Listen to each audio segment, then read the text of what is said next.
the industry, the maritime industry, right? But how many of you really know what the maritime industry is? We all know segments of it, right? But I'll bet you I could get you all to understand a part of the maritime industry that you haven't heard much about. So, let me ask you a couple questions before we start. How many of you had a banana or some kind of fruit today? Okay. Where did your bananas come from? My kitchen. Where? The kitchen, yes.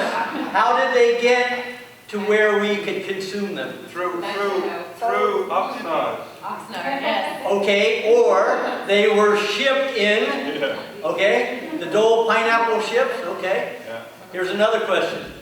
How many of you drove to this area? Oh, a few more. Where did your cars come from? Not the dealers. Where did your cars come from? I suspect many of them came to San Diego or through San Diego through a car carrier or on a car carrier. Okay? Another question. The clothes you're wearing, all of your stuff that you have on, where did it come from? Not the stores. Don't care about the stores. Where did it come from? Probably overseas somewhere, so it had to come into the country somehow, right? Okay. So let's see what happens here. So we're going to talk about civilian mariners and training resources. What do these things have in common? Inland ferries working in Singapore. Car carriers arriving in Long Beach. The fishing fleet of the Deadliest Catch. Anybody watch the Deadliest Catch? Yeah, okay. Cruise ships in the Panama Canal, or maybe that cruise ship, the Costa Concordia. What do they all have in common? What? They use the ocean. They do use the ocean, but they have something more in common. They all have trained civilian mariners operating them. Trained civilian mariners operating them. So, these are some of the jobs that you might encounter. Anybody taken a cruise recently? Okay. Anybody recognize this crew? That would be the Love Boat. Yes, exactly. We talked about fishermen today. Fishermen are a big part of the industry, and they are becoming more regulated. How about tugboat operators? Been there. And we have the cruise yacht industry. Those are just a few examples of civilian mariners operating in a whole plethora of ships. Most of the vendors in the vendor room all have a service. Many of those products have to go out to the ocean so they can be used, right? How are they getting out to the ocean? Through civilian mariners. And maybe those mariners are... Here's a definition of a civilian mariner. Persons involved in the import, export, and transportation of goods and services, including cargo and passengers, between national and international organizations. Pretty much transiting the oceans and the big bodies of water. Okay? So, most vessels will have these four departments. You'll have people on the bridge who are managing the operation, command, and control of the vessel. You'll have the deck people who are responsible for making sure the ship is moored, gets underway, the decks are painted, maybe they're handling cargo. The engineers who make the ship go. Okay? Scientists and other members of the BlueTech workforce tend not to be crew members on the vessels. They're usually members, but they're not necessarily crew members. Okay? And on some of the larger ships, or maybe the passenger ships, you'll see a steward department. Every individual requires specialized training, whether it is the deck officers, licensed officers, whether it's the mates, bridge watch standers, able seafarer, deck, and ordinary seamen. So these are the guys that are on deck every day, all day. Licensed engineers and qualified members of the engine department. We also have the entry-level people. Okay. According to the executive director of the Maritime Administration for the United States, there expects to be a critical shortage of qualified mariners in the United States. We're not talking worldwide here. We're just talking the United States. 70,000 civilian mariners are needed between now and the year 2022. 70,000 in all kinds of jobs. So, what can be done to offset the critical shortage that we're looking to see? Any thoughts? What do you think? Train them up. What's that? Train them up. Yeah, exactly. Provide general and job-specific training opportunities for all mariners or prospective mariners. So how is that going to be done? That's going to be done through us. We are the West Coast representative for the Military Sea Lift Command, Sailors Union of the Pacific, and the the Marine Firemen Oiler Wiper Union. We are a Coast Guard approved training center, meaning all of our courses, all of our instructors, all have to be Coast Guard approved before we can offer training. We offer a state-of-the-art maritime training center, 13 classrooms. We have bridge and engine room simulators. We have deck and engineering labs, and our motto, professionalism, flexibility. Our courses meet or exceed the standards established by the International Maritime Organization. We are a member of the International Maritime Organization. The United States Coast Guard. The United States Code of Federal Regulations, kind of developed by the Coast Guard, and the International Convention for Standards, Training, Certification, and Watchkeeping.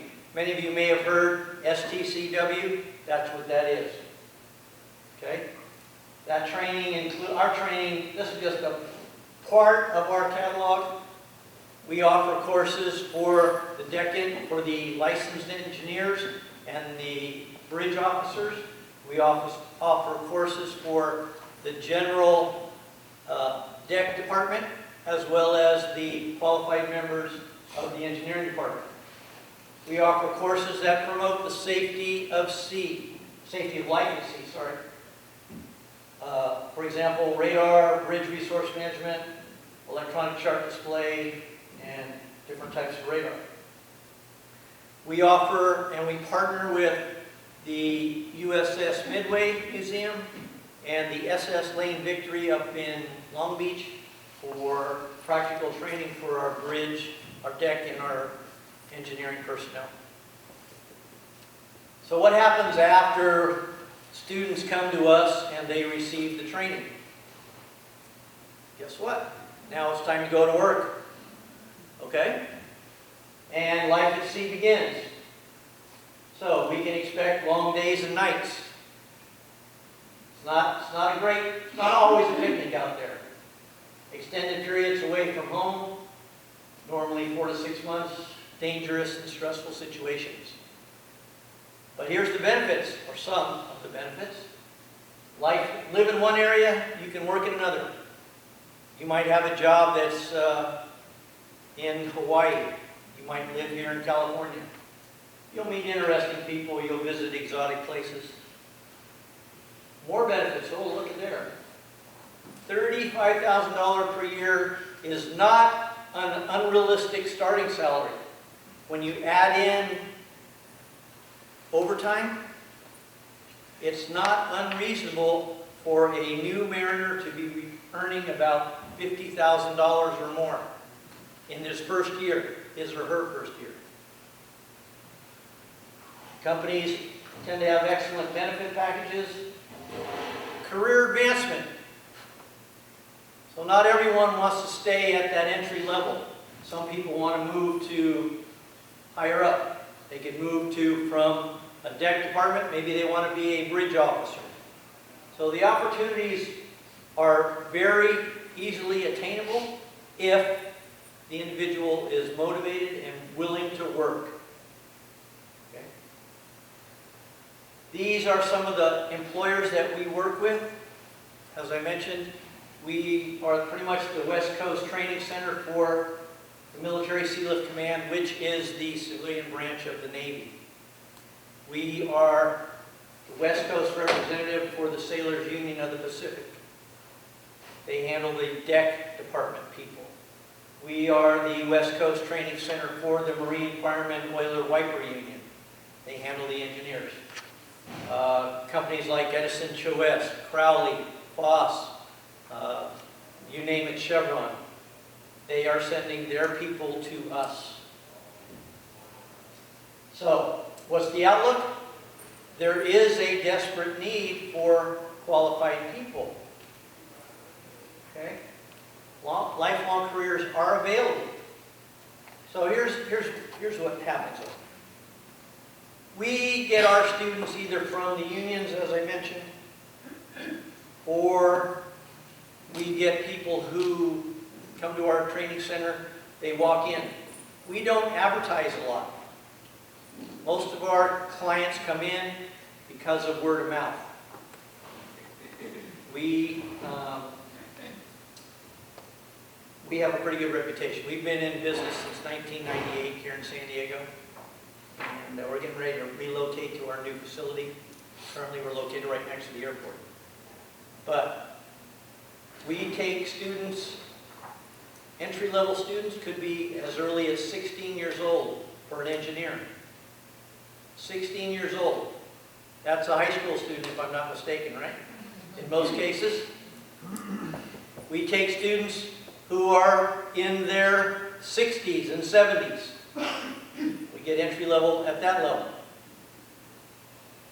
We get a lot of our students who are former military. It's not a problem. The only requirement that we ask for students to come in and take our courses is that they provide a driver's license, or if they have a merchant mariner credential. Okay?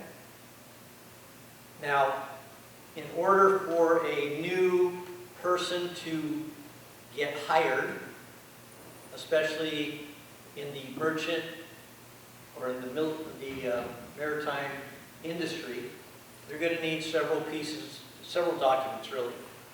They will need a transportation worker identification credential. That costs about $130. They will need to apply to the United States Coast Guard.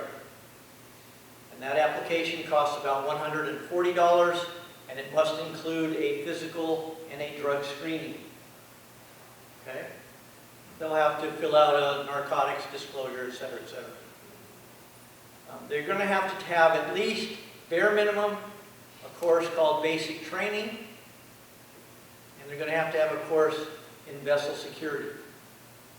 Those are the requirements to get hired.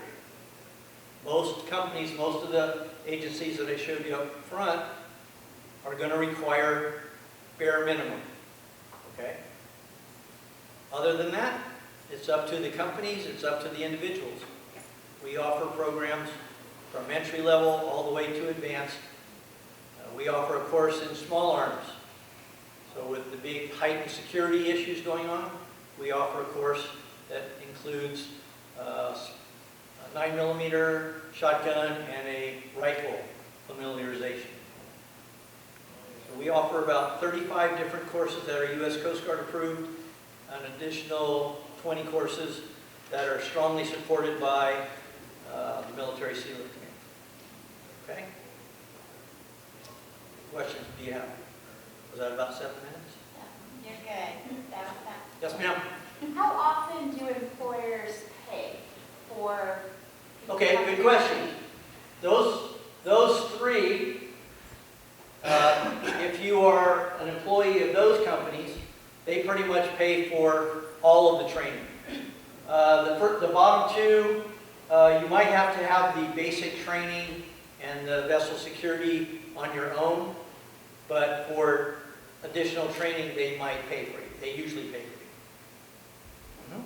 Yes, I hear about the mechanization of ports and operations And ships? and ships as like a force counter to what the jobs needs you're describing here. Is that 70,000 number taking into account the increased mechanization and automation of all the ports? Well, that's a good question. The ships are getting bigger. They are getting more automated. So you might find a 1,000-foot long ship that needs 20 people. Okay? But the workforce is older. Typically, the workforce is older here. Again, we have a lot of former military, so lots of retired. Our staff includes mostly retired U.S. Navy people. Okay, but so the industry as a whole, I mean, if you look at the big commercial ships, you're going to see not so many people on board. But remember, the industry is not just the big ships. It's the fishing industry. The fishing industry is becoming regulated. And as we heard today, the fishing industry hopefully is going to make a rebound. The cruise ship industry, research vessels. Scripps has a new research vessel, the Sally Ride. So they're going to need people on board those vessels to make them go. We have the small boats, the tugboats, and the ferries and things. Yes, sir. So, is there financial aid available to students who come through, and if not, or if, From our school, no. Yeah. From our school, no. The only aid that's available from our school is a military veteran with a service-connected disability. The VA vocational rehab program has funded individuals to come through our program. So if a student wanted to take this career track and took a bundle of courses that would be typically get them well positioned to get a nice entry-level job, what kind of cost would it be for them? Is it comparable to going to a community college or whatever? Any idea on the magnitude? Of the cost? I do have a really good idea. For example, the basic training class, a 40-hour class that includes first aid, firefighting, personal survival, and personal safety, social responsibility. 40 hours, 5-day class. It will be $1,000 in 2017. The one-day vessel security class, $250. Again, the price for the initial costs are what's really going to add up because of the documentation. The TWIC card that we heard about, the Merchant Mariner Credential application. If they don't have a passport, they will probably need a passport. So now we're talking 130, 140, 160, and then the physical drug screening. So you might be looking at $500, $600 for the documents, another $1,000, $2,000 for the basic training. Our courses are not, they're not inexpensive, okay? So we can work with an individual to a certain point, but oftentimes what happens if an individual is strapped for funds, we will hold their certification until they have paid in full. So we can delay giving them their certs. That's on case by case. Same thing happens to CSU. You don't pay your fees, you won't get your diploma. So that's Yeah, exactly. Exactly. So What else? So I think this is it's certainly a great option for people that want to get into an area where there's a fairly good chance that they can get a decent paying job, right? I mean, a living. Absolutely. living The opportunities, like I said, the opportunities are there. I have been part of the maritime industry for many years, about 41. I've had several different occupations within it. U.S. Navy, Navy diver, blah, blah, blah. Diving instructor. I was a doorman for the Navy. I opened and closed the security barrier in front of the ships here in San Diego at all 3 Navy bases. Doorman for the Navy. Open, close, open, close.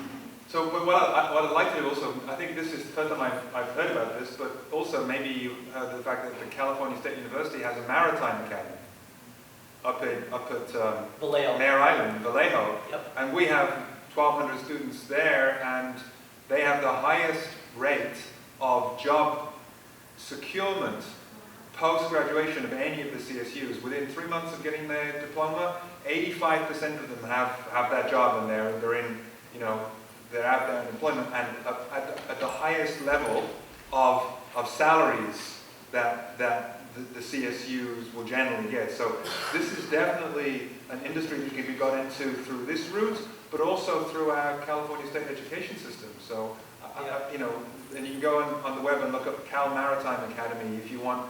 That is something to let your students know about as a potential to get into the BlueTech. Those students are probably engineer, first assistants, second assistants.